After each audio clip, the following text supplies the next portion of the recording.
Hey, everybody. Welcome back to another episode of the Healthy Hotline. And today they're not a power couple. They are a superpower couple. These people are amazing. And I don't know if you can relate to this, but have you ever met anybody in your life that instantly you kind of like know that you've known one another from prior lives? Well, that's both Angi and Arlynd Fletcher. And I want to let you know you can get to them in a couple of ways, but the one that I like the most is Angi Green, and that's her Instagram account. Or you can actually go to their website, which is really amazing. And it's information. You know, a website is like it's a function of passion, and so it's an evolution, and that's what theirs is about. So you can get there by www.angi5.com. So that's how you can find them. Anyway, we're here today, and I'm so happy that you're joining us. This is part of our Lyme series. We're touching the Lyme community. And when I thought about having you guys be part of this program, first of all, I didn't feel as though this program or the profile we're putting out would be complete without you guys being part of it. And when I think about you, I guys think about you in the sort of optimal health. You guys are the uber biohackers. You're always looking to, upscale the latest technology, biotechnology out there that will help inspire your health, both emotional and physical. And Angi, you have an amazing story and you have a great following, and you really are so authentic, both of you, in the way that you present your lives. And so that's what I find so resonating when I read your posts and things that you do. It's just you put it out there and it's so real. And for that reason, I think that your contribution to everybody's health and wellness is so important on a daily basis, not just, like the memories. So with that, I just want to spend a minute or two, or have you guys spend a minute or two, and just give the people viewing today a little bit of the backdrop of the ANA roadshow. Like, what goes on for you guys in the back scenes? Like, how do you get it together? Like, how did you get to the place you're at today? Give us a little bit of that, if you don't mind. Robbie, you are, going back to what you said, when you meet somebody and you have that connection that is an unexplainable connection, there are times in life when that happens, and it's rare. And when you recognize that, what is attached to that is almost always a lifelong connection, that no matter what's going on in our world and in our lives, that connection is something that remains. That's what we've had with you and your amazing wife. And we're so appreciative of having relationships like that. And to keep that short and sweet, we love you to death. We appreciate you. We love you. And it's a treat to do anything together when we get the chance to do it. So thank you for even having us a part of what you're doing. That's our pleasure for sure. And we just love your heart and your passion. Thank you. Yeah. So kind of giving a little bit of a backdrop of my journey, I'll keep it nice and tight. I watched my mother go through a lot of discomfort with back pain. And that was something that was one of the biggest catalysts for me to say, debilitating back pain. Debilitating, yeah. A surgery that went wrong. There was a few things that I witnessed in her life that were massive markers for me to say, I don't like seeing someone in that position. And there's got to be something that can be done beyond what was being done. Not questioning or vilifying anyone, but just knowing that there's a why behind this. How do you get to that why? How do you get to the problem? And how do you create a positive change? That, in a nutshell, has been my journey. So I'm extremely thankful for, being able to gain that head and that heart from watching what my mom went through. But that just has translated into every area of saying people are going through things every day. And you touched on it in the beginning. What areas are we looking at? We're looking at mental, physical, spiritual, all of these things. And there's so many people in today's world that are looking for answers, looking for a different path, and looking, how do I get to the why behind this? And what can I do as an actionable step to create a positive change? That's my heart. That's the why behind me, being up late at night researching something, and like you said, looking at the new technology, but what does this do and how does it affect the cell here and what's actually going on? The end result is, how does that make a positive change for somebody? How do they live their purpose in this life to the fullest if we can be helping them, provide the tools, provide some pathways? That's the passion, that's our mission, and that's our heart behind where we're at right now. Amazing. You said something that was so important just now, because we are all complex. And, the Lyme guys out there, they're super complex, because Lyme mimics and shows its ugly face in so many ways, and the co-infections and how it expresses itself. But what you both of you guys have an innate ability to take complex situations and reduce them down to simple action steps. And that's so important in the life and the that we're living in these days. And so that's like a quality I don't see very often. And I super appreciate that. I know everybody out there today is going to be appreciating that, listening to you and your words of wisdom and the tips you guys are going to offer. And let's keep going. Tell me a little bit more on the backdrop. My passion and my mission comes from experience. It comes from personal experience, like you said, of surviving, of overcoming, of being a phoenix, all of those analogies that you want to use. And part of it is because I had to, and part of it is because God wasn't finished with me yet. And, when I wasn't able to pick myself up, because my passion and my mission comes from my experience with depression and anxiety, but more depression. A lot of times nowadays, depression and anxiety get lumped together, where for me, they're very opposite spectrums. Depression for me, the symptoms of depression were negativity, a victim mindset, very, very sloth-like. I did not want to get out of bed. Everything was slow. Everything was just very, very down. And when I have anxiety, the symptoms are more, heart racing, and you can't stop, and your breathing is out of control. Like, there are very different spectrums, and I've dealt with both, but mostly depression for the first 30 years of my life.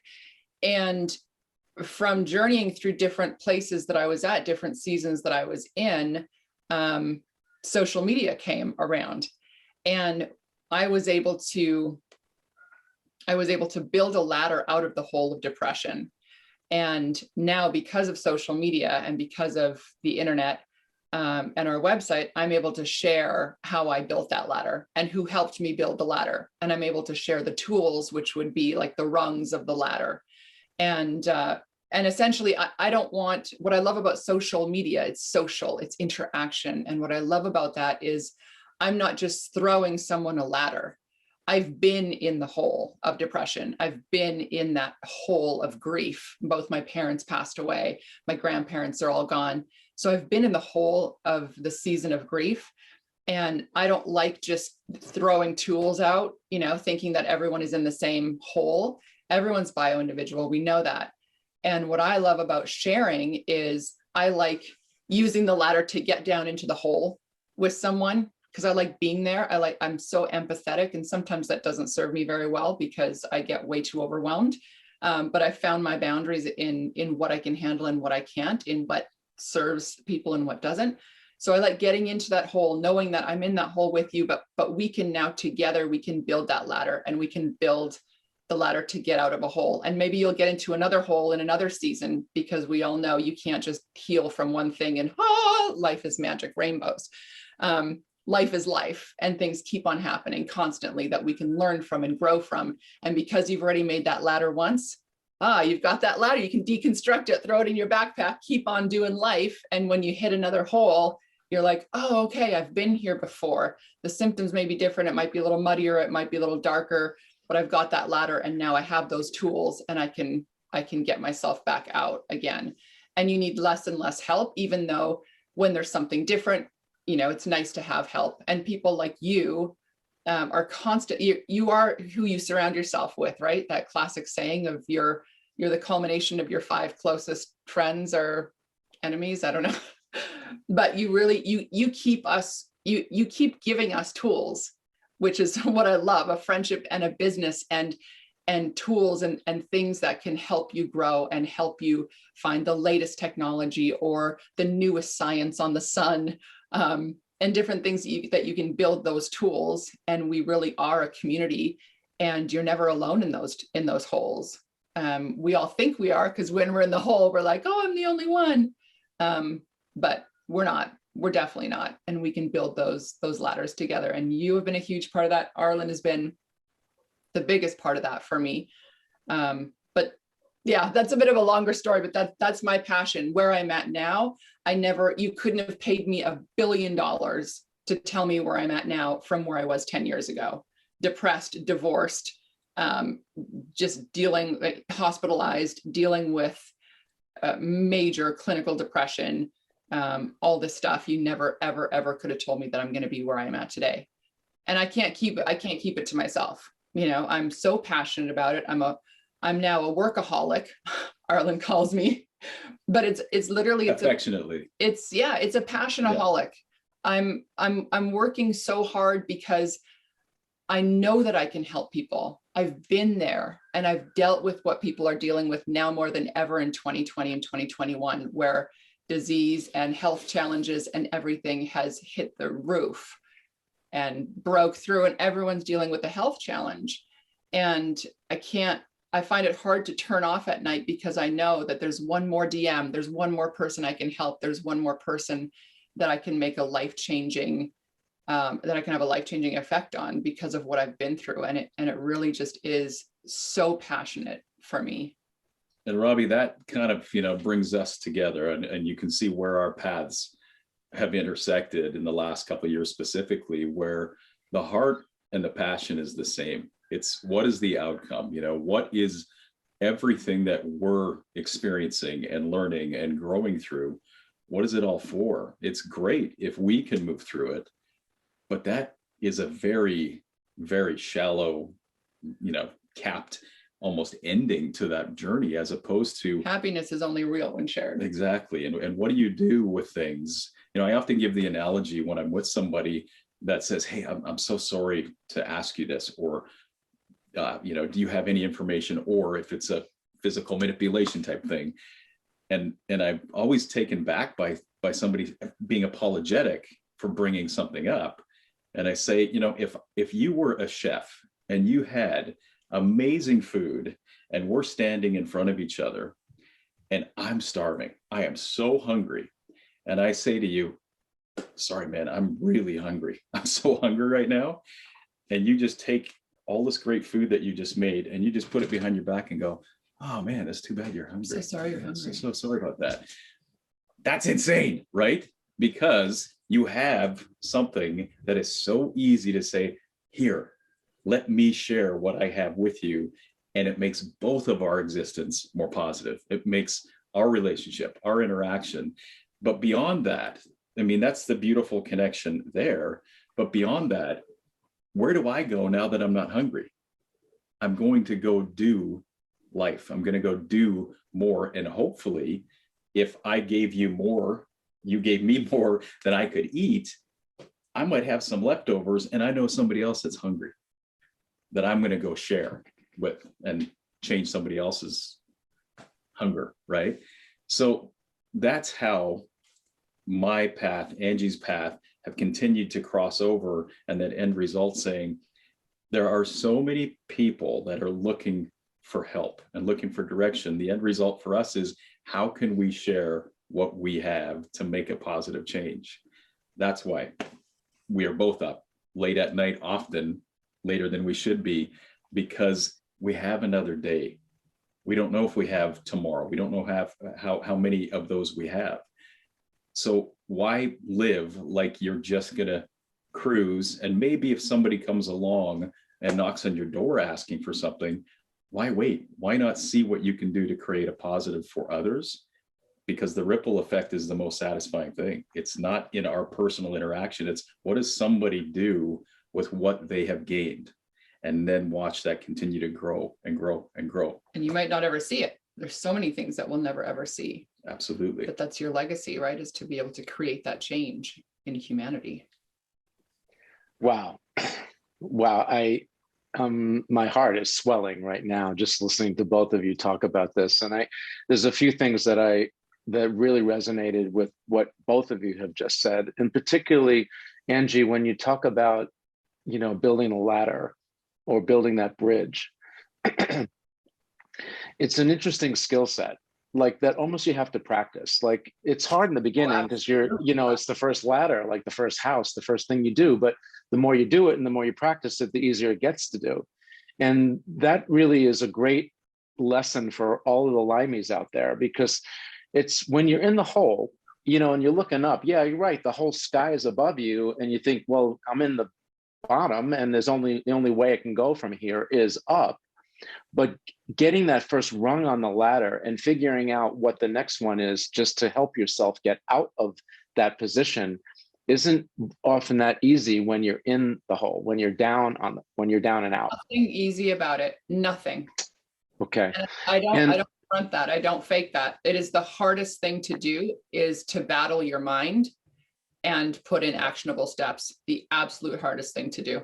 You guys have both said, building this ladder is something that obviously is an important thing to learn the skills to start building the ladder. It has to start with something. There has to be something to build with, right? You don't just decide you're going to build a ladder, but you have to have something to start with. And that's kind of what you're talking about. Where do I go? What do I start with? Angie's done an amazing job at creating that community of trusted, reliable information that gives people some materials to start building that ladder. The desire is not going to do it. It's having the information, motivation, having the tools, and having some instructions. And it might be kind of a cheesy way of saying it, but most people know what it is to go to IKEA and buy some furniture that you're going to put together. I know very well. He's an IKEA expert. Most people will also understand if you bought 4 of the same thing, the first one, you're going to feel stupid probably 3 or 4 times going, oh, I should have done it this way, even though the instructions told me to do it this way. I tried to maybe quickly go around it so I can get it done faster. But now I've got to backtrack because I did it the wrong way and I tried to go too fast. Just do it the right way, go through the process the right way, and you'll end up with this great cabinet or shelf.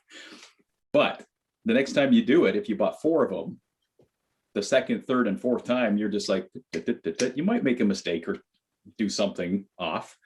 But my point is, once you've done one, once you've started the process, once you've done the unboxing and figured out what you have, placed it how it makes sense for you, now when you go through the building process, you're on an autopilot more than you are trying to figure this out and make sense of it.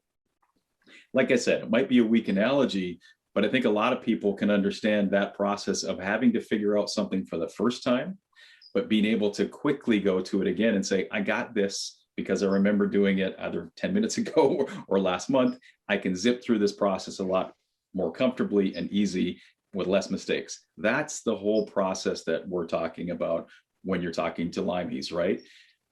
It can change. Your symptoms can change. Your reality changes. The mentality absolutely changes because it's something that is a constant. Are you kidding me? I'm still dealing with something that I thought I was doing well in or I was progressing in. And I'm just going to touch on that really quick as well. A symptom is only caused by something, right? It shows up because the actual cause is somewhere and you see a symptom. Don't be discouraged when a symptom appears that it's all negative. Sometimes symptoms can appear because the body's able to finally get to work in another area that it hasn't had the bandwidth to be able to get to. That can be really discouraging when you feel like I'm doing okay, I'm making progression, I'm moving through this funk. Wait, I thought I was doing great. I added one thing and now I'm just taking a hit. Why? Life's horrible, because it's discouraging when you feel like I was doing everything the right way and I was moving in the right direction. Why am I here now? Don't be discouraged by that. I know it's discouraging, but don't be discouraged by that. Understand is if we can give our systems what it requires to do the job it can do, remove the things that need to be removed, include the things that can be included to get our systems to start working optimally again. There's going to be ups and downs, but it's a progression forward. Even if it's a down, it's a progression forward, as long as you're putting in the work and using the tools and building the ladder, doing all of these things that will continue this forward progression through the journey that's in front of you. Angie said it before, this is life. I think one of the most challenging things with social media and in the world we live in today is the comparison game, right? So where somebody is in a health challenge or in a journey is your destination is quite often something that is way up here, because that's what you look at often in social media. And you look at these perfect life pictures kind of a scenario, as opposed to saying, where am I and what is moving forward, as opposed to, I'm going to be okay once I get to way over here, but everything from here to this point, I'm just trying to hurry up and get through, and I can't be satisfied where I'm at. Robbie, you said we try and spend time where we are and try and be present and be in the moment. Most of us spend a lot of our lives looking to the next thing and looking, what do we want to get to? And we forget to celebrate and be present of, where are we? Where have we come from? And again, going back to me, hopefully encouraging people, saying, did you take a downturn? Where were you? Why is your body able to even maybe take that downturn? Because you're moving forward. You're going to be going through the ups and downs, but if it's a big picture forward progression, you're winning. You're doing something that is producing a much happier, longer life in the end game of things, right? The big picture things. So I rattled a lot of stuff there, but I hope what I can be doing is encouraging people, start somewhere, get the materials to build a ladder. You're going to have to do a few ladders, guaranteed. But once you start that process, that becomes a familiar pattern. Even if the materials change or the direction has to change for the ladder, still kind of figuring out how to build a ladder. But be encouraged that you're in the process of climbing out, even if it's a detour one way or the other. One of the tools that I like to use is journaling. And especially because a lot of the symptoms that Lyme patients have are very subtle. And so a great little story, personal story with my daughter had to do with pain. And I couldn't really relate to her pain. She'd say, Dad, I can't move. I'm in so much pain. I go, well, I'm not. So I know your pain is your pain and I trust your pain, but give me a number, just put a number on it so I have some way to calibrate this thing. So I said, if 10's the worst and 1 is the best, least amount of pain, what number are you? Well, I'm a 9. So great. Okay, I can work with that.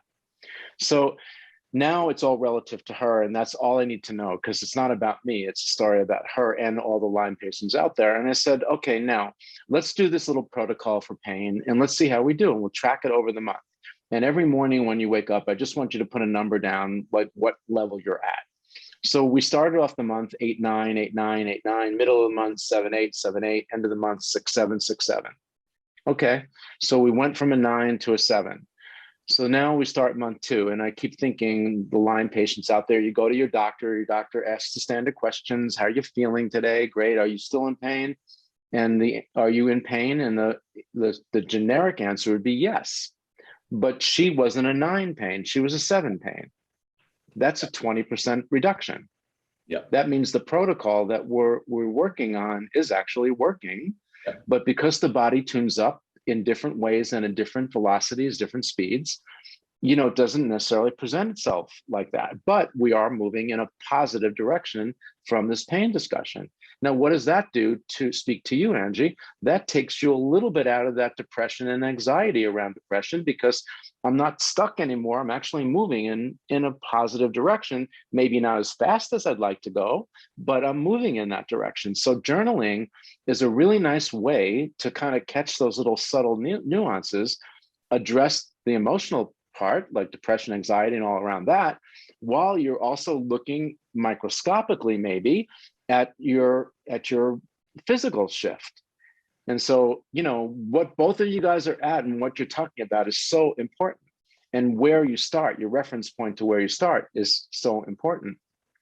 But also recruiting these little tools like we're talking about can make it much easier for us. And I love what you just said, Arlynd. I love looking at someone that's a little smarter than me or has a little bit more life experience in the area that I'm interested in researching. And so what can I glean from you two, that's going to change my life in a positive direction from the things that you've done? And being self-aware and having the mindset of trying to help my neighbor do a little better. I'm willing to share that, because if I can make your life easier by you not, it's like navigating through a coral reef. If I can keep you from getting cut up because I've done that journey before, why not? I mean, it's all a karmic exchange and going to help all of us in the end. And then if I save that life, if you save that injury, then that person can turn around and save one or two other people, and so on and so forth. And then really what we're about is really making is happening. And the last part of my little diatribe now is you, Angie. You've created a momentum, you've created a culture, and you've created a platform. And so, you don't know, well, today what I'm wearing, but when I'm on Instagram, or when I'm texting out or blogging or whatever the terminology is, pardon me, you don't know what I'm wearing. You don't know what I look like. You just know my words. And that's sharing among a sense of community. And that's a very safe place to be, because I can ask for this help without feeling needy. And yet I can get the information that I need in order for me to elevate my own awareness and maybe take that next step, or get enough momentum and enough courage to take that next step. And that's a beautiful thing that you guys have done and created. It really is. And people they talk about social media and social network and the buzzwords and the SEOs and all that stuff. But when you reduce all of that down and the smoke settles, it's just about sharing ideas and elevating each other's lives so that we can enjoy our time in Earth Camp. Honestly, I think it's the most powerful thing. It's become debilitating, like we were talking about, for comparison and different things. Social media has definitely had a lot of negative effect on humanity. But in pointing out a hugely powerful thing that it's done for me is community. So especially if we're talking to the people with debilitating chronic disease and chronic pain, when you're in pain, it is absolutely the hardest thing to go through. We both have been in a lot of pain. We've seen people in a lot of pain, debilitating pain, where you can't even think straight, you can't see straight. There's no way you're building an IKEA cabinet when you're in that much pain. So what social media is, what I have found, especially just speaking from my experience, when I was smoking a pack of cigarettes a day, so depressed that I couldn't even see straight, and so depleted, because depression for me isn't a disease, it's a symptom. It's a symptom of depletion. So depression equals depletion in my experience. When I was that depleted, I couldn't eat a salad. My body was my gut was so broken, and everything was so ravaged from the cigarettes, from the acidity of the toxic coffee, like from my lifestyle. I was so depleted that if I drank a green juice, because now all the influencers are like, just drink a green juice or just do this. And you're like, when you're in that position that I've been in, a green juice would make me so bloated and in so much pain for days. I would literally rather have a McDonald's cheeseburger. Like a McDonald's cheeseburger made me feel better, my stomach, than a green juice. So circling around in why I'm saying that, why social media is so powerful and so amazing for a community like the Lyme community, is because I was not understood by my family. I was not understood by my closest friends. I had to have somebody from outside help me. So a friend of mine named Tim, he came to my house, took the cigarette out of my hand, and put me on a bike at night, So when I didn't have my son, because I was divorced, we went on night rides. And I didn't know, I mean, I knew him as a friend, but he wasn't like a close circle friend. He was just an acquaintance that turned into a healer for me. So he put me on a bike and we went on night rides. And that was literally one of my first rungs. I couldn't have built it myself. I didn't have the energy. I didn't have the tools. I didn't have anything. But because he took me out of my circumstance and literally held my hand, which is what we need. We need people to hold our hands. We need help as human beings. It's so healing to have help. And when you can't have physical help, when you don't have someone physically with you, then you can go to social media and you can join these communities of Lyme patients, of cancer patients, of people who have been through and are going through it. And you can gain certain tools and you can gain knowledge. And because it's not a one size fits all, not everyone is debilitated in the same way. We're all in different seasons and in different seasons of pain. And something may resonate with someone that doesn't resonate with someone else. So really finding what resonates with you and what works for you is huge. And it's not only going to come from one person. It's going to come from a myriad of people, a multi-therapeutic approach to wellness, to healing. There's no straight line. There's no up and down. You can't even see if it's up or down because, like Arlynd said, you're just moving forward. So whether you're down or whether you're up, when you're looking at it this way, you're just moving forward. It doesn't matter really if you're up and down, because that's typically just emotionally charged. Down is negative and up is positive. I don't see it that way. I see it as a moving forward and having people come in and help you. And that's what we do. And that's why it's so powerful with social media, is because if you have a phone and if you have a laptop or if you have something, you can use it for good instead of, like, it's your choice. You can either compare yourself to someone who's doing better than you, or you can use it as a tool of saying, oh my goodness, this person did that thing. Okay, I'm going to try that. Oh, you know what? That doesn't work for me. Oh, there's somebody else in that community that we really have gone through the same things and we resonate, on this frequency level. So that person can help me. You have a worldwide web of access to someone when you're in that hole, unless you're off the grid and you have no access to anybody. But I just wanted to say that you have a powerful choice of a community when your family doesn't understand you. Like, you don't have to feel like, oh, no one gets me. Quite typically, you can't be a prophet in your own town. It's very hard to heal in your own environment. Sometimes, not always, but most times, because people know you from what they think they know you as.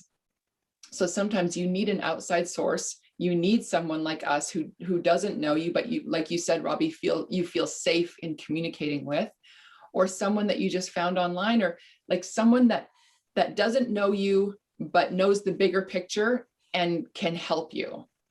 In our teamwork, that we literally go through that on a daily basis, because I try to be real and raw on my Instagram. I definitely try and be real, but I go through massive stresses on a daily basis. Like, I'm human. We all go through these things. And he's this constant reminder of a bigger picture, because it's fine to say, just stay in the moment.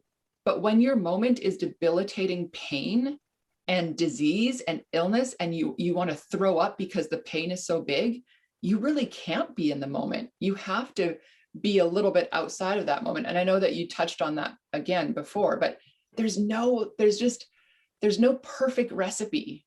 There really isn't, but there are tools, and there's hope, and there's experience, and there's people who have been there, and there's a sense of community of knowing that you can heal. I have healed. Arlynd has healed. We're continually healing. We're not in this blissful place of euphoria over here. We're continually healing and continually upping, like putting more tools into our toolbox and saying, you know what, this helped for this season, and now this actually helps more. But again, you can't use this tool if you're here, because you really need to have this one before you can get to this one. So it's just this constant thing that we're all in. But I love your reference to seasons and the flow around the season. and I don't know if you know about me, but for 10 years I studied Old Testament. And after I read the Old Testament, like cover to cover for the first year, I'm on the second year and I'm reading the same words, but yet my headset changed so that I'm not focusing on the first paragraph. I'm focusing on the third sentence in the fourth paragraph. So something changed. The words didn't change, but the way I looked at the book changed. Absolutely. And so that's the seasons that you're talking about. That's constantly changing and renewing. So it's not just that it's a like a sort of influx and in an enjoyable way, in an embracing way. So that same change is renewed. It allows you to renew yourself. That's the hope that we're all looking for out there. When we're flat on our backs, herxing because we overdid it, we're just saying, okay, I can do this. I experienced this in some way before. I got through it. And I'm going to get through it now. And I'm going to grow and learn from it. I'm always torn on the topic of the internet. And one of the reasons why Melody and I are bringing this whole series forward is because we're recruiting some of our closest friends and greatest minds, I think, in healthcare in general to contribute. And I think sometimes, like, we're generally healthy, we're clearly thinking in a way, but when you've got a chronic challenge, you're not healthy and you're not clearly thinking, but you need help. And there you go to the same internet and you just get overwhelmed with good information and bad information. So it can work both ways. I think part of it, just like everything in life, you find a trusted source, people that you resonate with. That's why I resonate with you guys, because you're authentic, you're on point, you're empathetic with the situation, whatever it may be, and you're happy to share to help my life. And those are the things that I look for. And so for all of you out there listening, before you even start to look, maybe you should sort of think a little bit about the things that the qualities you want in the chat room or the blogger or the Instagram channel and so forth, that are components of things that resonate for you. So that when you get to that page, when you find that source, you go, oh, yep, this is the one. I'm hanging here. I can relate to this community. I'm learning and I'm growing and I'm trusting. And then remember to change it up too, because we outgrow circles and that's okay. We outgrow chat rooms. We outgrow people that we follow. I'm constantly doing a detox of my social media, of who I follow and who I don't, because you realize, like, oh, when I was pregnant, I was following this group of people and that really was a good season to be in. But you need to change it up, because we're constantly changing and constantly growing. And if you're just stuck in these old patterns, it's very hard to grow. And it's okay. It's okay to let that go and to move on. And if you don't resonate with me in the season that I'm in, I definitely will have somebody that I can point you in the direction to. That's the beauty of community, is saying, you know what, right now you need this person. You need this pastor, or you need this priest, or you need this mom of 3 who really has no time, but she can connect with you at this point. Like it's so beautiful to be able to have this community for different seasons that you're in and not think, oh, I'm just going to stick with this person for the rest of my life.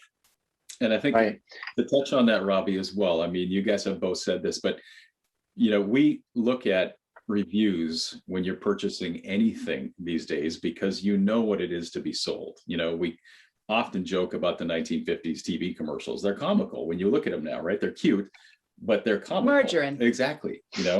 Like, oh my goodness, they thought we were absolutely. You do that too well, Angie. You do that too well. Okay, so I'm not paying attention to you, but I want to focus on Arlynd right now.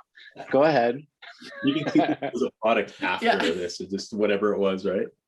But my point is, when people are constantly sold something and treated like they're not intelligent, you start tuning out and not trusting very much at all when it comes to presenting you with something new.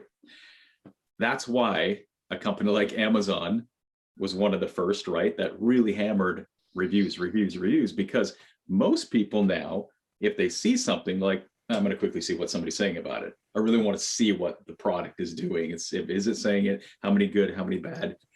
The point is, we look to get a little bit of a, hey, did this work for you? Was this good? Was this bad? Right.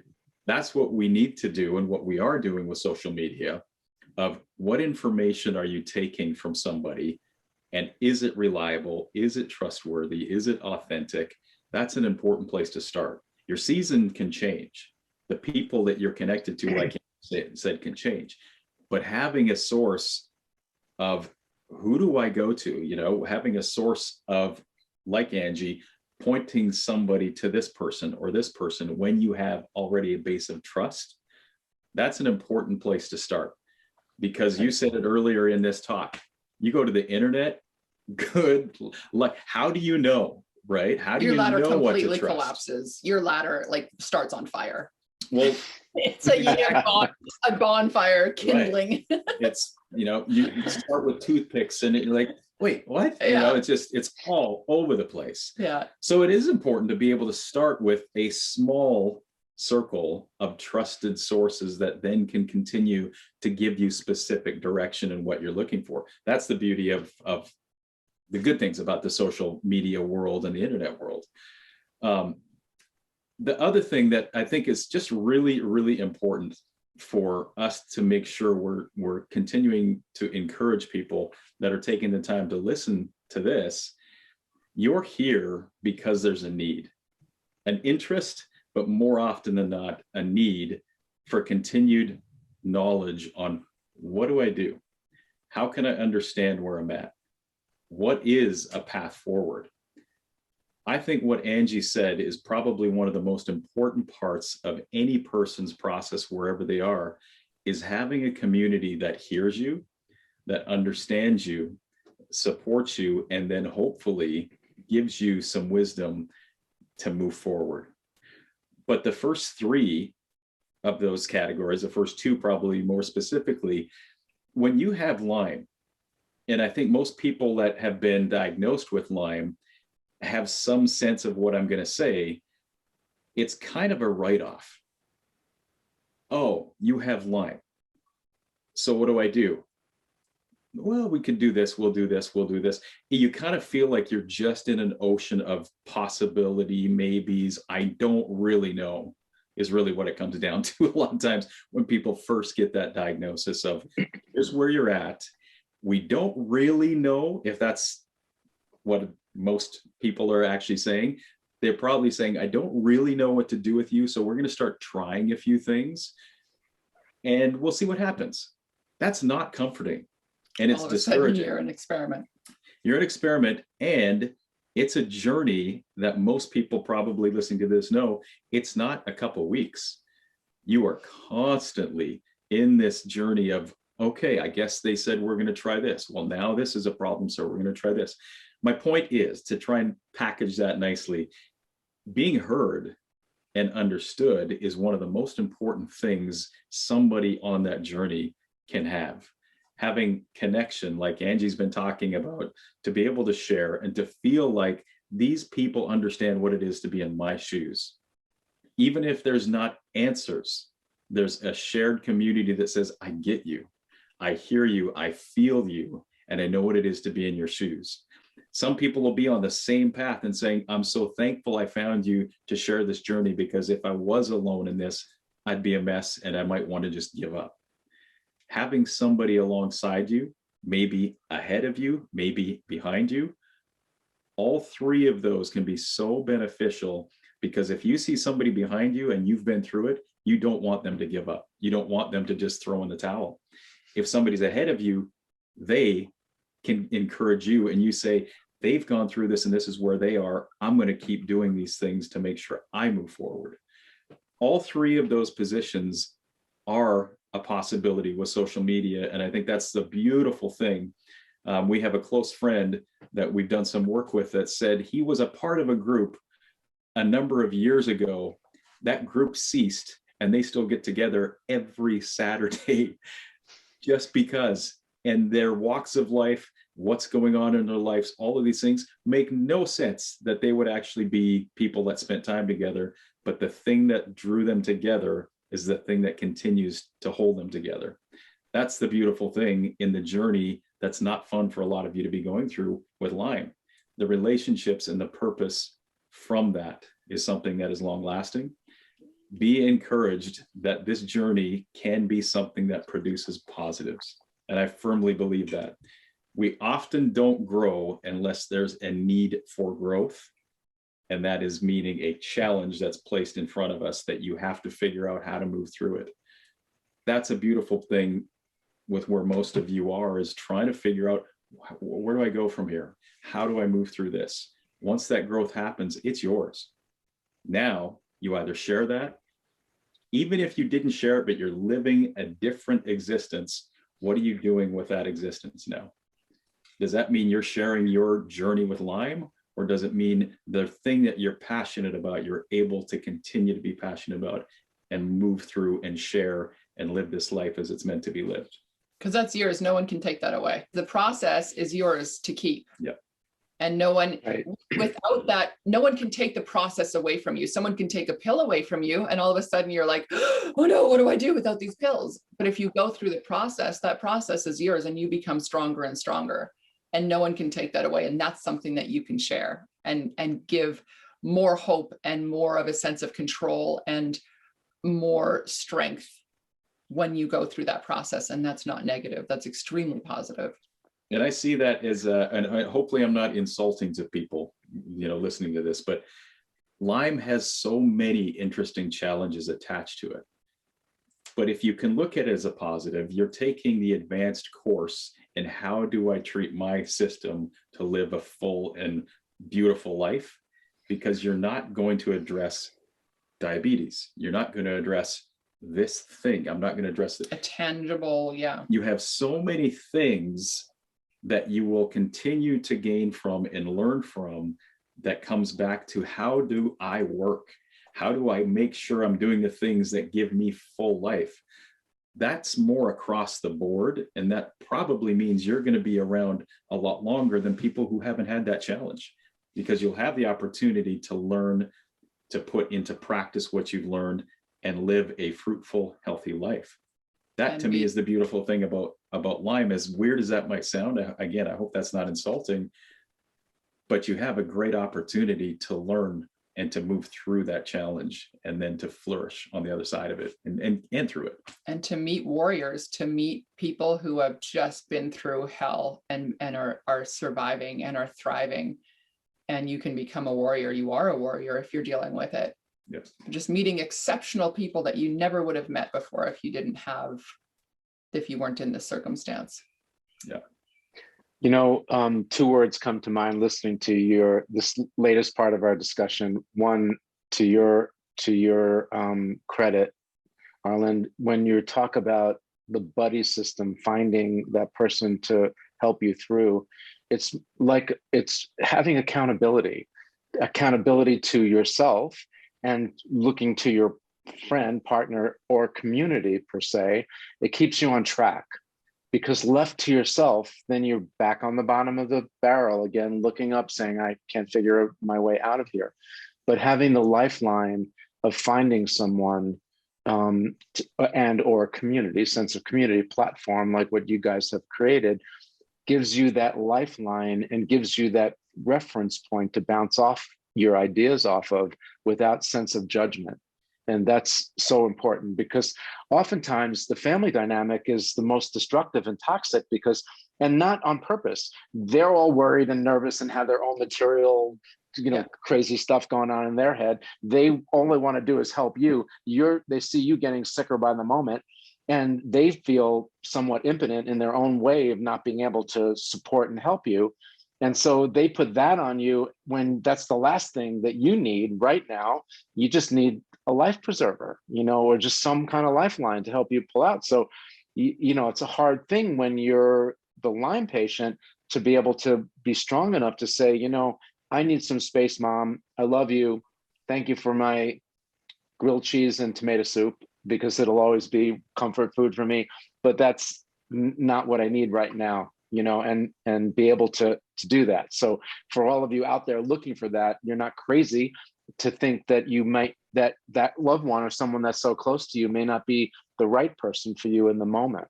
And maybe someone you don't know without a face, but has that sense of community and empathy and knowing what you're going through is the right person. to be able to go to. Forever. It's not forever. When I was going through my divorce, I didn't speak to my mom for 3 years. And at the time, that felt like an eternity, and it felt like the worst thing in the world. My father had died, and so I had the guilt of this single mom, and I wasn't talking to her, but I had to draw a boundary because she was only able to deal with how she was brought up, and her mentality around divorce, which was, non-negotiable. But I knew that I had to get through that.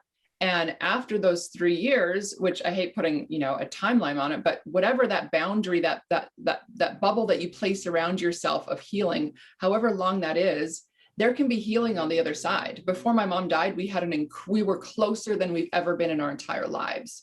So we mended that relationship. But she had to know my boundaries, and she had to know to respect that. And we had an incredible relationship, but it wouldn't have been there if we hadn't had that time apart. And it's very, very hard to do, but it's a huge part of the healing process, is to know what is serving you and what's not. And if you're in that toxic relationship, you can be doing all the processes and all the things, but there's still that thing, whether it's from the outside or whatever, that is extremely, extremely a huge part of your process, whether that's moving you forward or just constantly pulling you back. Right. And by the way, that could be your general doctor that you were going to when you're symptomatic, and you read about Lyme and you think that's what you got, and the doctor isn't Lyme literate or doesn't have any experience with it, and they say, I did your blood tests, you're fine, you got to be crazy, go see a psychiatrist. You have to know that inner voice inside of you. That's the best doctor on the planet, by the way. And you have to have the strength to be able to say, you know what, you're not the right doctor for me. Yeah. I got to find someone who hears me, understands me, is willing to listen to me. And it's amazing. We've all traveled a lot, and maybe a little less now public traveling because of COVID and things like that. But I always just, think about, well, you meet, you're traveling, let's say if your guys aren't together, or if I'm just traveling for business and I sit next to someone on an airplane and don't know that person, never knew that person before, won't know that person after. And yet here it is, I'm in a safe place. I could tell that person anything I want to say, right? Get all of that free information, right? Yeah. And then the plane lands, I go my way, they go their way, there's a lot of safety in that, right? Yeah. Wow. We've taken up so much of your time. You guys are beautiful, wonderful. I can't thank you enough for joining us. So we only have a few minutes left, and I'm just wondering if there's something out there that's lingering in your minds that you just want to get out before we have to call it a day. Yes. So, yes. Honestly, we have another 5 hours. Are you good? Because we have that much to say. Well, wait a minute. Let me go get some more change to put into the meter, and I'll be with you. No, there's so much. That's why we have a website. That's why we have an Instagram account. That's why we do lives constantly. That's because there's so much information, and it's constantly changing. We are so much to say. Hungry to be able to share tools that will make a positive change for people. That, again, going back to what we said, that's our heart and that's our passion. And we do have a lot of those tools and a lot of the information, but what we don't have, we love to connect with people who do have what we don't have and still share that. So it's not an ego-based, we have it all at all. But can we be, hopefully what I was saying, can we be something that provides people a place to come to at least go through a filter of, I trust these people already. Now I'll see what this has to say on what I'm dealing with here. That's what we want to be. The thing that I want to leave with a couple minutes, and then I'll pass it over to Angie, is building off of what I've said. If you're here and you're in this place, you're having a specific reason why you've been sitting listening to us, and you're living through something that you are either watching someone or experiencing yourself that you are trying to navigate. I just want to say it for the 10th time, be encouraged that the fact that you are where you are is moving forward. You can't listen to this kind of a conversation and be left empty without something to move forward in. And hopefully that's the beginning or a continuation of a process that you're on. But be encouraged, because you have this life and you have this day to live. There's a reason for that. I often say there's a why behind absolutely everything.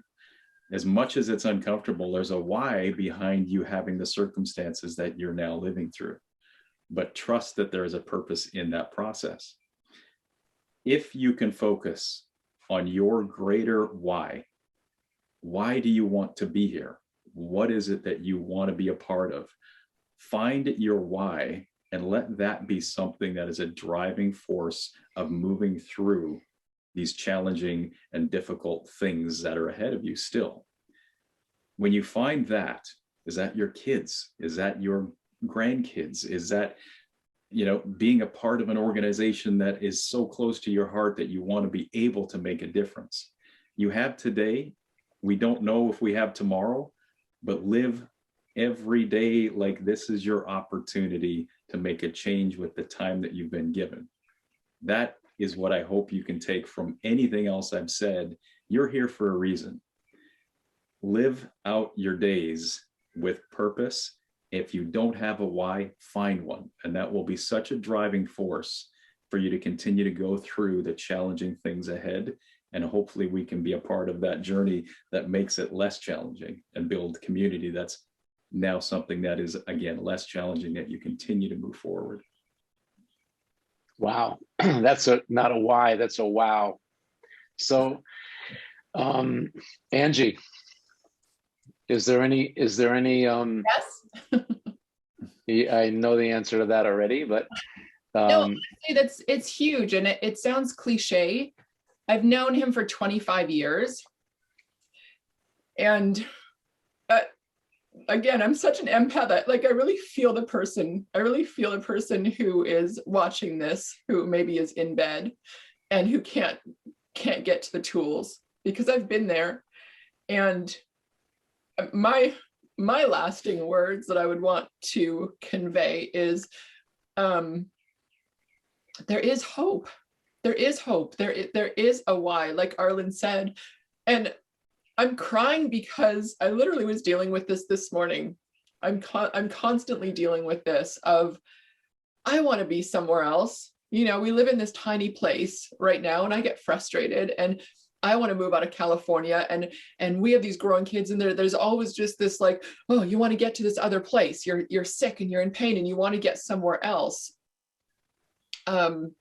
And he's always bringing me back to, what if there isn't a tomorrow? None of us are guaranteed that. None of us are guaranteed this afternoon. And I say it all the time when people get overwhelmed and they ask me, like, what's the next step? I say, do what you can with what you have in the season that you're in, but know that if you can't do what you want to do, there's other people that can help you. Mm-hmm. Whether it's online or in person or whatever, but there are people who have been there, who have been in worse places that you've been in, that can help you. And it's everything's available to you. Everything is available to you. You're not the only one. So many people have been going through so many different things. We're all in this together, all in different seasons, but there is hope. There is hope. There is hope. That's what I want to say. Wow. Angi and Arlynd Fletcher, you guys are amazing. I started by saying you are a superpower couple.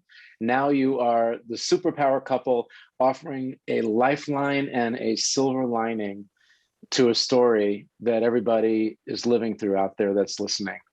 Thank you so much for joining us. The Healthy Hotline, you're the icing on the cake of this series that we're doing for the Lyme community. And I'm so happy that you had the opportunity to join us today. Thank you again. Love you, Robbie. We love you, and thank you for the opportunity. Yeah.